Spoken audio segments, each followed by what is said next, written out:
Le Danemark, cette terre aux contrastes étonnants, se dévoile comme un pays aux antipodes de ce que l'on pourrait imaginer. Ici, les bibliothèques ne se contentent pas de prêter des livres, mais offrent aux visiteurs la possibilité d'emprunter des personnes, des êtres humains incarnant la chaleur et la diversité de la société danoise. Dans cette nation, les femmes, plutôt que de se rendre au travail à pied ou en voiture, pédalent sur des vélos, souvent accompagnées de silhouettes évoquant des déesses nordiques ou scandinaves, gracieuses et puissantes, traversant les quartiers avec aisance. Quant aux prisons, elles évoquent davantage des complexes hôteliers de luxe que des lieux de détention austères, où l'on imagine des espaces élégants, accueillants, presque comme des hôtels 5 étoiles, offrant un confort que l'on ne retrouve pas forcément dans d'autres pays. Le Danemark, souvent désigné comme le pays où le bonheur semble régner en maître, possède une singularité qui fascine. Il abrite des quartiers où l'esprit bohème, celui des hippies, est encore bien vivant, notamment au cœur de Copenhague, la capitale. Ces quartiers vibrants, empreints de créativité et de liberté, côtoient des forêts magiques où d'énormes figures de bois, telles des trolls endormis, semblent veiller sur la nature et ses secrets. Entre modernité et tradition, ce pays offre un spectacle constant qui invite à la découverte, à la surprise et à l'émerveillement. Préparez-vous à une immersion dans un univers où 15 faits étonnants vous attendent, révélant les aspects les plus étranges et fascinants du Danemark, des particularités que vous n'auriez jamais imaginées. Ce pays, souvent considéré comme un modèle, recèle des trésors insoupçonnés, des détails qui donnent à cette nation une identité unique en son genre. En premier lieu, il faut mentionner que le Danemark est la capitale mondiale du vélo. Ici, la bicyclette ne se limite pas à un simple moyen de transport, elle domine la scène urbaine et s'impose comme la reine des rues. Au cœur de Copenhague, probablement la ville la plus adaptée aux cyclistes sur la planète, l'on croise quotidiennement des hommes d'affaires en costume, des étudiants chargés de sacs à dos, des mères avec leurs enfants installés sur des sièges arrière, tous évoluant avec une aisance déconcertante.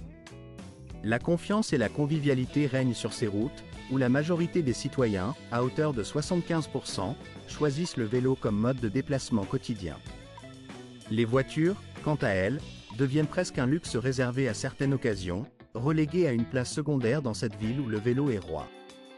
Ce n'est pas tout. Le Danemark a développé, à une échelle impressionnante, un réseau de kilomètres de pistes cyclables dédiées, reliant villes et quartiers dans un maillage sophistiqué et intelligent.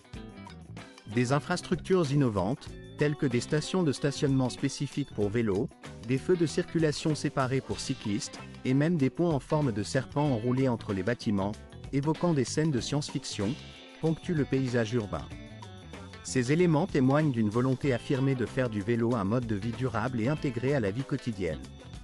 Une particularité remarquable réside dans l'éducation dès le plus jeune âge. Les enfants danois apprennent très tôt à respecter les règles de circulation pour cyclistes. Si, lors d'un tournant, ils ne signalent pas leur intention avec la main, ils risquent une amende infligée par la police, ce qui montre à quel point la sécurité et la discipline sont ancrées dans la culture nationale.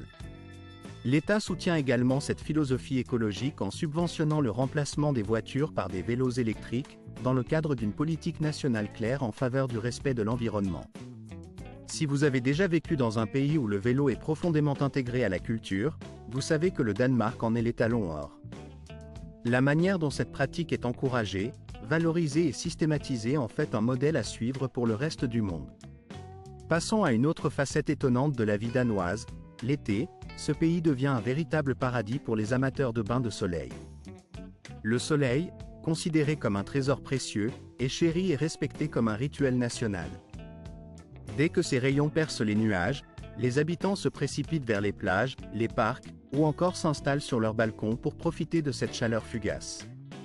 La mer, tantôt la mer du Nord, tantôt la mer Baltique, d'un côté, l'eau évoque une sérénité infinie, aux teintes bleu profond et apaisant, tandis que de l'autre, elle se déchaîne, sombre et orageuse, comme si la nature elle-même jouait avec ces contrastes.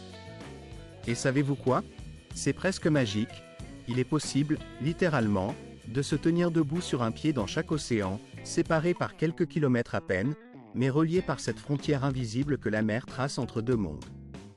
Ce moment précis, cette expérience unique, restera gravé dans la mémoire de ceux qui la vivent, comme une étape marquante de leur existence. Depuis le cap Skagen, point extrême du nord du Danemark, jusqu'au phare gris emblématique qui veille sur la mer, Puis au-delà des dunes mouvantes de Rí-Björkmala, le seul désert de dunes de sable en Europe du Nord, cette côte danoise regorge de surprises inattendues. Là-bas, chaque instant semble promettre une découverte, une nouvelle facette de cette terre mystérieuse et chaleureuse à la fois. Si vous souhaitez ressentir la véritable essence de la liberté, il faut absolument faire un saut à Blacky Beach ou à Belvia, où l'atmosphère est si détendue qu'elle transcende toutes les conventions. Sur ces plages, la nudité n'est pas seulement tolérée, elle est tout simplement courante, un acte de liberté et d'authenticité. Les habitants, véritables amoureux de leur territoire, désignent ces endroits comme des plages où l'on peut se déchausser de toutes les contraintes sociales. En réalité, peu importe la plage que vous choisissez, la nudité y passe souvent inaperçue, si ce n'est comme une expression naturelle de la confiance en soi et de la liberté individuelle. N'hésitez pas à laisser un commentaire ci-dessous, numéro 5, si la culture de la plage au Danemark correspond à votre style d'aventure. Le numéro 13, quant à lui, désigne la plus attrayante et accueillante des femmes scandinaves. On la décrit souvent comme une déesse viking, à la grâce naturelle, à la fois élégante et indépendante, ouverte aux étrangers avec une sincérité désarmante. Leur beauté semble si évidente qu'elle paraît presque sans effort. De grandes silhouettes élancées aux cheveux clairs, brillant sous le soleil nordique, une peau immaculée et des yeux d'un bleu vif, comme sortis tout droit d'un film hollywoodien. Mais ce qui fascine réellement, chez ces femmes, ce n'est pas seulement leur apparence. Les Toshanki, comme on les appelle, représentent l'un des groupes de femmes les plus indépendants au monde. Plus de 70% d'entre elles, âgées de 20 à 60 ans, occupent des postes de responsabilité, architectes, ingénieurs, médecins, entrepreneuses. Leur journée s'écoule entre travail acharné et moments de détente. Le soir venu, elles parcourent la ville à vélo ou se retrouvent sur les terrasses ensoleillées pour profiter de l'été, savourant la convivialité et la simplicité de ces instants précieux. La vie quotidienne des femmes danoises se distingue par son ouverture et sa convivialité. Si vous êtes touriste ou nouveau dans le pays, vous constaterez qu'elles seront toujours heureuses de vous guider, de vous indiquer le chemin ou même, si l'ambiance est chaleureuse, de vous offrir une bière fraîche pour partager un moment convivial. Elles parlent couramment anglais, ce qui facilite leur accueil, et leur attitude détendue crée une atmosphère si chaleureuse que beaucoup de visiteurs européens ou américains tombent immédiatement sous le charme du Danemark. En journée, on peut les voir pratiquer le yoga au port, travailler dans un café en bord de quai ou jouer le rôle d'une mère attentive et confiante. Le soir, elles envahissent les bars minimalistes, où rire et conversations animées créent une ambiance chaleureuse, presque familiale. Avez-vous déjà croisé une femme danoise? Écrivez dans les commentaires si cela vous est arrivé. Souhaitez-vous en apprendre davantage sur la culture amoureuse et relationnelle du peuple danois? Le numéro 12 désigne une bibliothèque pas comme les autres, une véritable bibliothèque vivante. Au Danemark, il existe un lieu unique, qui ne ressemble à aucune autre bibliothèque classique. Ici, ce ne sont pas uniquement des livres que l'on emprunte, mais des personnes elles-mêmes. Cette initiative s'appelle « La Bibliothèque Vive » et a vu le jour à Copenhague en 2000.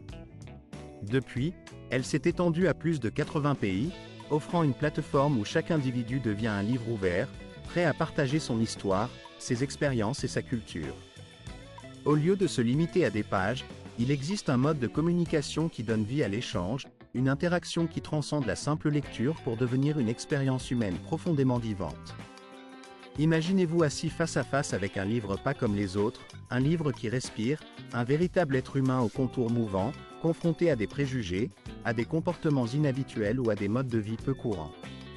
Ce « livre vivant » pourrait être une personne réfugiée, un sans-abri ou un pratiquant de la foi musulmane. Dans une atmosphère empreinte de sécurité et de bienveillance, vous pouvez lui poser toutes les questions qui vous viennent à l'esprit, dans un dialogue sincère qui dure souvent entre 30 et 60 minutes, permettant à chacun de mieux comprendre l'autre.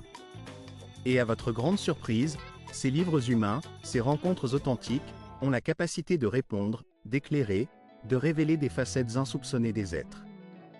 Il est étonnant de constater que de telles rencontres enrichissantes ne se limitent pas aux bibliothèques, mais ont aussi lieu dans des écoles, dans des hôpitaux, dans des entreprises, et même sur des sites de lycées à travers tout le Danemark.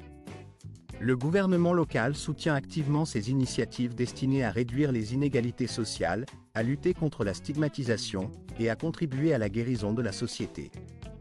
La bibliothèque vivante symbolise ainsi la volonté d'ouverture de la société danoise, incarnant l'une des innovations sociales les plus touchantes et modernes du pays.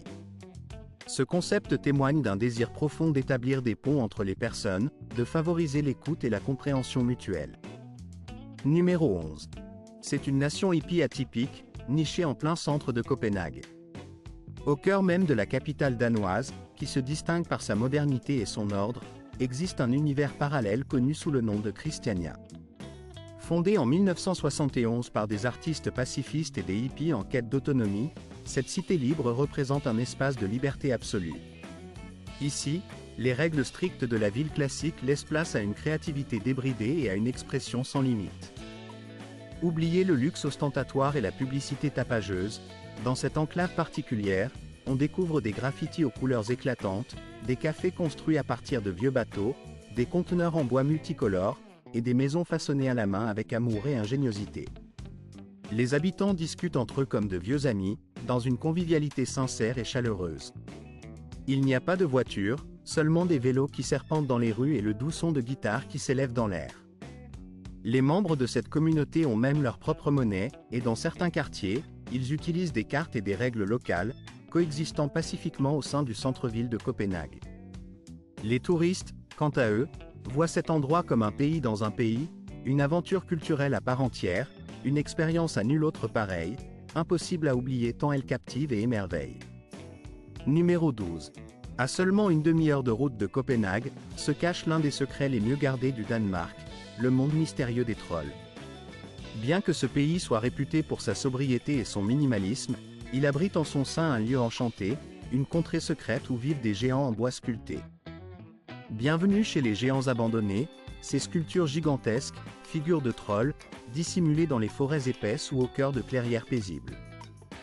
Ces personnages joviaux, parfois allongés, parfois grimpant ou somnolents près d'un ruisseau, ont été créés par l'artiste Thomas Damba, qui a utilisé des palettes recyclées, du vieux bois et des fenêtres abandonnées pour leur donner vie. Ces œuvres sont devenues un symbole de l'engagement durable du Danemark, témoignant du respect de ses habitants pour le développement écologique. La particularité de ce lieu, c'est qu'il ne possède pas de carte officielle pour le guider. Au contraire, les visiteurs sont invités à partir à la chasse aux trolls, transformant la promenade en une véritable aventure ludique, une chasse au trésor où art et nature se confondent harmonieusement. Ce n'est pas simplement un site pour prendre des clichés ou des selfies, mais une quête passionnante qui peut captiver les petits comme les grands, offrant une immersion dans un univers magique où l'imagination n'a pas de limite. Il existe peu d'endroits sur la planète où l'on peut encore découvrir une telle singularité, une véritable alliance de l'imagination, de l'écologie et de la créativité, tissée de façon si délicate qu'elle semble tout droit sortie d'un conte merveilleux du Nord. C'est comme si l'on pénétrait dans un univers féerique, où chaque détail évoque la magie et la douceur des légendes ancestrales.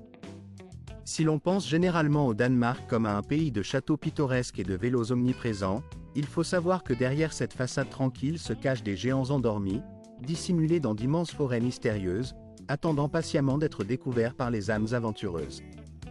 En 5e position dans ce classement inattendu, il ne suffit pas de venir au Danemark sans précaution, surtout si l'on ne souhaite pas dépasser un seuil financier de 1 400 $.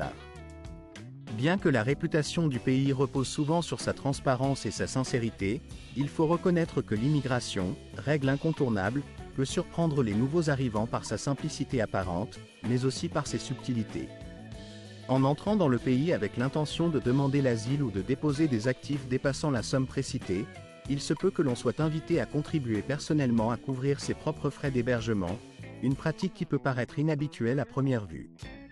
Cependant, cette règle, instaurée en 2016, s'inscrit dans la stratégie danoise visant à préserver l'équilibre fragile de leur système de sécurité sociale. Ainsi, citoyens comme visiteurs participent à un fonds commun, permettant de maintenir la stabilité économique et sociale de cette nation. Il est important de préciser que tous les biens matériels ne sont pas soumis à saisie. Les objets ayant une valeur sentimentale, tels que des alliances, des photographies de famille ou des souvenirs précieux, restent généralement à l'abri de toute confiscation. Bien que cette politique ait d'abord suscité une controverse, la majorité des résidents du Danemark considèrent aujourd'hui qu'elle est juste, voire nécessaire. Pour les locaux, ce n'est pas une mesure de cruauté, mais un signe évident de bon sens, une façon de préserver l'équilibre social face à une mondialisation de plus en plus complexe. Peu nombreux sont ceux qui savent que le Danemark figure parmi les pays offrant le plus haut niveau de protection sociale au monde, et cette règle particulière contribue à maintenir cette stabilité et cette équité, même pour ceux qui arrivent de l'étranger en quête d'un nouveau départ. Passons maintenant à la 8e curiosité, la tradition la plus étrange qui existe parmi les célibataires européens. Au Danemark, une coutume unique, presque folklorique, s'est forgée pour ceux qui n'ont pas encore trouvé leur âme sœur. Si vous avez atteint l'âge de 25 ans et que le mariage ne fait pas encore partie de votre horizon, alors vos amis organisent pour vous une fête très particulière, appelée la fête de la cannelle. Lors de cet événement, vous êtes aspergé de poudre de cannelle de la tête aux pieds, comme si vous veniez tout juste de sortir d'une boulangerie, tout en riant et en partageant un moment de convivialité. La fête est à la fois amusante, inoffensive et empreinte d'une innocence désarmante, emplie de parfums subtils qui réveillent les sens. Généralement, ces célébrations ont lieu dans la rue, dans un café, au travail ou dans tout autre endroit bondé, rendant presque impossible de se dissimuler du regard des autres. Certains amis renforcent cette tradition en ajoutant des fleurs de cannelle, du café, de l'eau ou même des œufs, transformant la fête en un véritable spectacle de rue, où la joie et la surprise se mêlent dans une explosion de couleurs et de senteurs. Cette coutume remonte à l'époque antique, lorsque les marchands d'épices danois, accaparés par leur activité incessante, n'avaient pas le temps de se marier, laissant place à cette tradition singulière. Aujourd'hui, cette fête constitue une façon amusante et sans jugement de célébrer la vie, indépendamment du statut marital, dans un esprit de liberté et de légèreté. Et pour couronner le tout, si vous avez dépassé la trentaine sans être encore marié, alors vous risquez d'être bombardé de piment fort, symbole de cette tradition qui, tout en étant chaleureuse et joyeuse, peut aussi se révéler quelque peu piquante. Le Danemark, pays réputé pour son bonheur et son bien-être, cache sous ses traditions une énergie parfois ardente, à la fois au sens figuré et au sens propre. Enfin, en 7e position, se trouvent les centres pénitents. L'un des aspects les plus remarquables de la prison de Halden, située en Norvège, réside dans son approche profondément humaine et innovante de la réclusion. Ici, il n'est pas question de barres de métal ou de fils barbelés qui marquent traditionnellement l'univers carcéral. Au contraire, cet établissement se distingue par un cadre où chaque détenu dispose de sa propre chambre, équipée d'une mini-cuisine, d'un téléviseur à écran plat, et lui conférant la possibilité de préparer ses repas à partir de produits qu'il choisit lui-même, dans une forme de souveraineté et de respect de la dignité. La particularité essentielle de ce système réside également dans la liberté accordée aux prisonniers de travailler à l'extérieur de la prison pendant une 8aine d'heures par jour, avant de revenir le soir dans ce lieu qui ressemble davantage à une résidence qu'à une institution punitive. En outre, ils reçoivent un salaire pour leur travail, ce qui leur permet de maintenir une certaine autonomie financière. Pour beaucoup d'Américains, cette conception peut sembler sortir tout droit de la science-fiction, mais au Danemark, ce modèle est une réalité tangible, fondée sur des principes profondément différents de ceux que l'on trouve dans d'autres pays.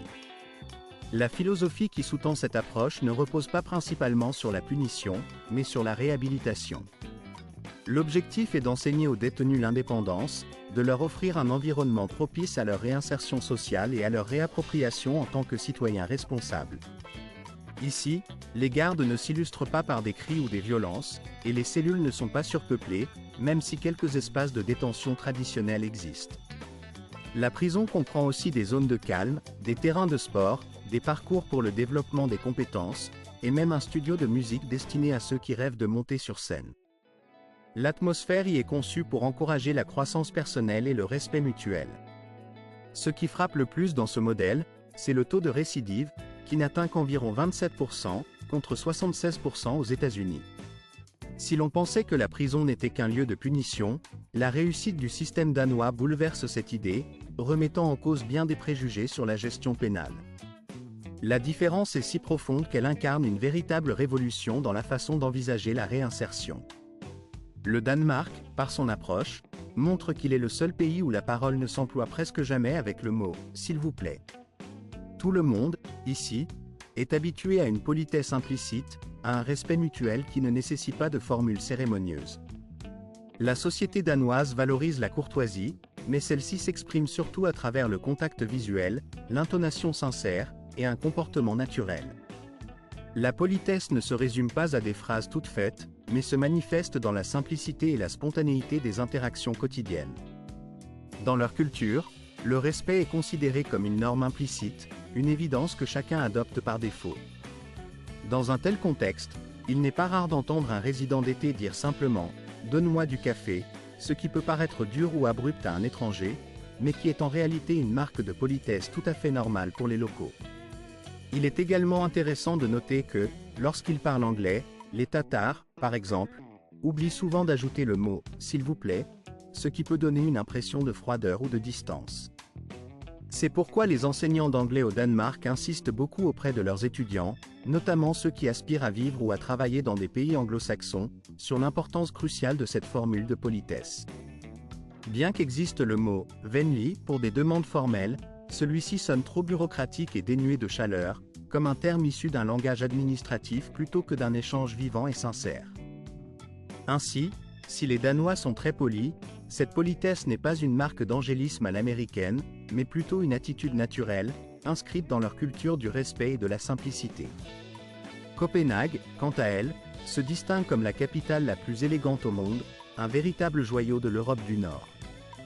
Lorsque le soleil se couche sur la ville, ses toits rouges, emblématiques, donnent l'impression d'une toile vivante, mais la ville ne s'endort pas pour autant. Au contraire, elle se métamorphose, est-ce le long des quais baignés de lumière, l'atmosphère vibrante de la ville s'étire dans toute sa splendeur. Sur ces terrasses en plein air, de jeunes gens s'attardent, sirotant leur bière fraîche tout en profitant du vent caressant leur visage, certains se tenant debout sur des chaînes suspendues dans les airs, laissant leur rire résonner dans l'écrin de cette scène urbaine animée. À proximité, des couples marchent bras dessus bras dessous, le long de la rivière, leur palan est synchronisé évoquant une harmonie douce et intime, comme si le temps s'était arrêté dans cette promenade paisible.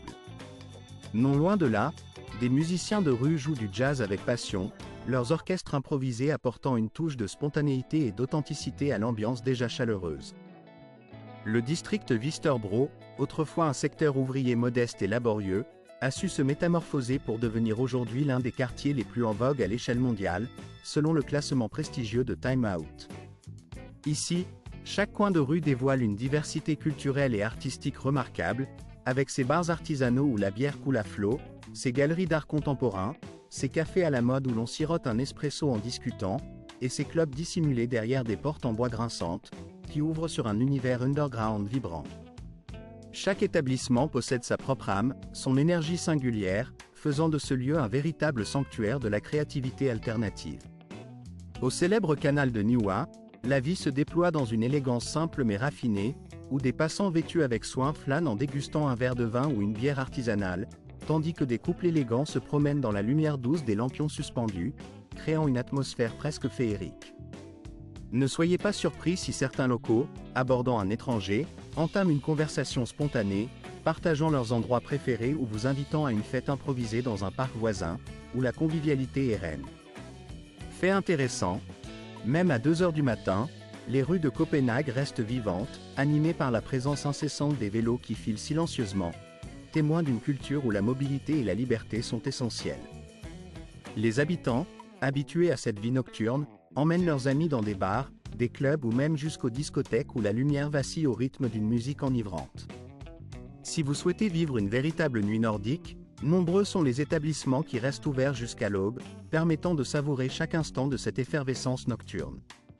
Il serait presque impossible de ne pas faire un détour par Bakken, la plus ancienne discothèque de toute l'Europe, nichée dans le quartier historique de la Viande, où la musique électronique rencontre l'histoire architecturale, fusionnant le passé et le présent dans une atmosphère de liberté totale, profondément enracinée dans la culture locale.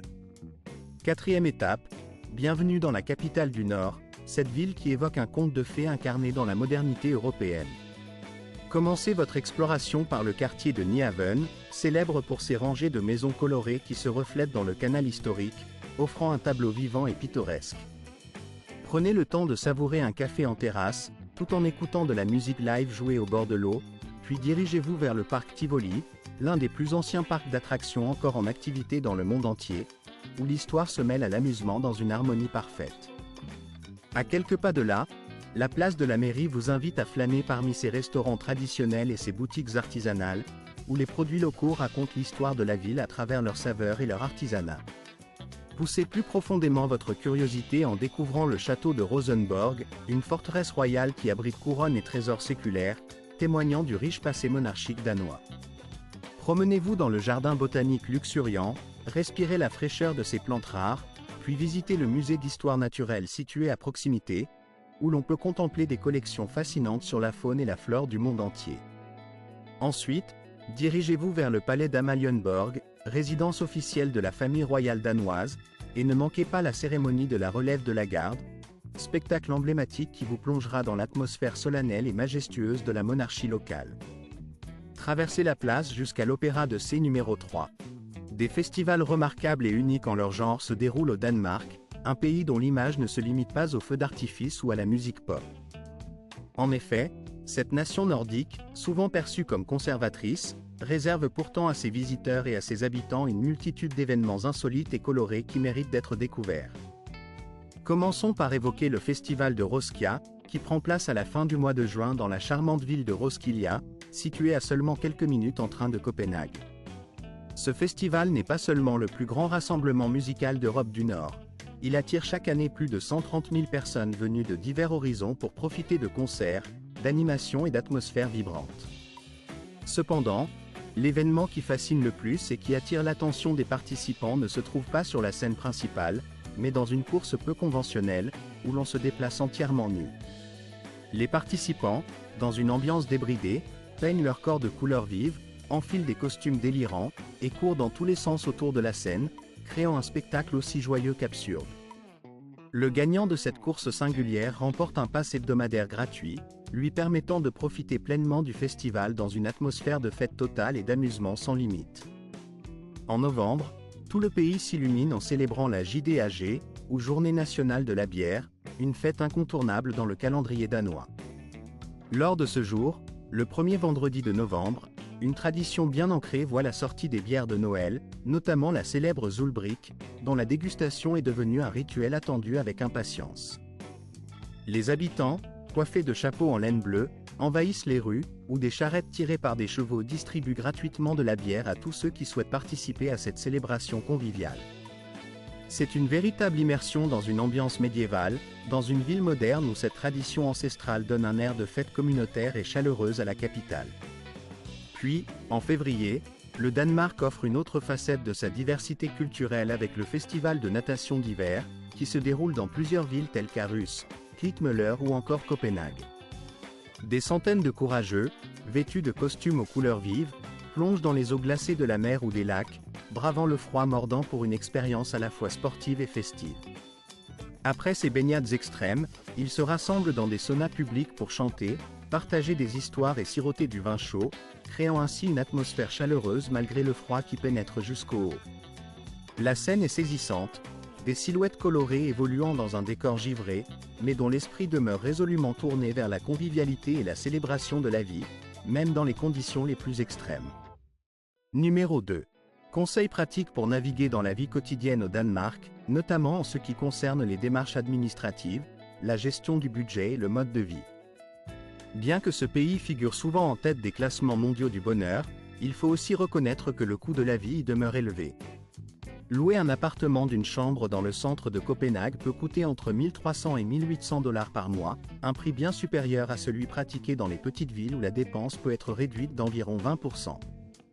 Les charges, telles que les services publics et l'accès à Internet, s'élèvent en moyenne à 200 $ mensuels, ce qui représente une dépense non négligeable mais raisonnable dans ce contexte. Pour se restaurer, un déjeuner dans un café abordable coûte généralement entre 18 et 25 $, tandis que cuisiner chez soi permet d'économiser, avec un budget de 400 à 600 $ par mois pour les courses.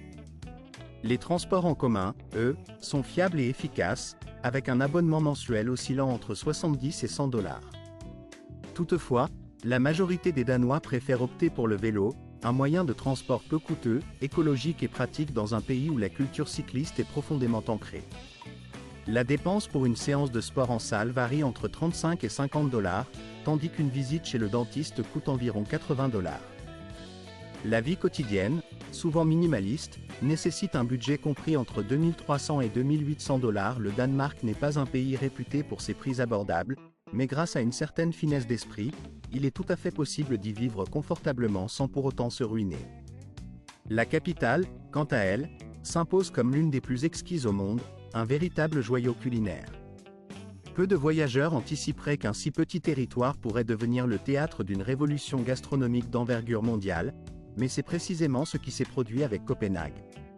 La ville a su s'imposer comme le centre névralgique d'une créativité culinaire hors du commun, dépassant largement la simple réputation de ses sandwichs généreusement beurrés ou de ses harengs marinés, qui restent pourtant emblématiques. Copenhague s'est hissée au rang de capitale de la gastronomie innovante, attirant les chefs et les gourmets du monde entier. Parmi ses joyaux, le restaurant nommé Noma, doté de 2 étoiles Michelin, occupe une place particulière. Ce lieu a été à plusieurs reprises désigné comme le meilleur restaurant au monde selon le classement des 50 meilleurs établissements, une reconnaissance qui témoigne de son prestige international. La cuisine qui y est servie puise dans la tradition nordique, tout en adoptant une approche néo-nordique qui privilégie des ingrédients locaux et de saison. On y déguste des mets aussi inattendus que du cerf fumé, des algues fraîches ou encore des œufs cuits dans la mousse, des créations qui mêlent simplicité et sophistication. Pour ceux qui préfèrent une expérience plus traditionnelle, la ville offre des options variées. Par exemple, le classique smørrebrød, un pain de seigle généreusement beurré, surmonté de caviar, de harengs, de radis croquants et d'anettes, est un plat typique que l'on retrouve sous de multiples variantes à travers toute la cité. Les marchés comme Ref ou Ugeani proposent également des délices locaux, notamment les saucisses danoises grillées accompagnées de cornichons, d'oignons croustillants, de ketchup et de la fameuse sauce rémoulade, véritable ingrédient emblématique de la gastronomie nationale. Il est peu connu que l'école de cuisine de Copenhague forme aujourd'hui certains des meilleurs chefs d'Europe. De nombreuses grandes villes envoient leurs cuisiniers ici pour apprendre et maîtriser des pratiques alimentaires axées sur la durabilité, un aspect essentiel de la nouvelle cuisine danoise. Au fil des années, cette capitale est devenue un véritable laboratoire où innovation et tradition cohabitent harmonieusement, façonnant une scène culinaire d'une richesse exceptionnelle. Voici 15 faits surprenants et fascinants sur le Danemark, destinés à élargir votre vision de ce pays étonnant. Nous espérons que cette exploration vous a permis d'adopter un regard nouveau sur cette terre unique. Peut-être que cette vidéo vous a plu, et si tel est le cas, n'oubliez pas de cliquer sur le bouton « J'aime » et de vous abonner à notre chaîne pour ne pas manquer nos prochaines vidéos, aussi passionnantes qu'informatives. Votre soutien est précieux, il nous encourage à continuer de créer un contenu toujours plus captivant. N'oubliez pas de visionner la vidéo suivante, qui apparaîtra sur votre écran, car elle réserve sûrement des découvertes que vous apprécierez. Pensez aussi à laisser un commentaire pour nous indiquer le pays que vous souhaitez explorer lors de nos prochaines aventures. Merci infiniment d'avoir pris le temps de nous suivre, et à très bientôt pour une nouvelle immersion dans un univers encore plus fascinant.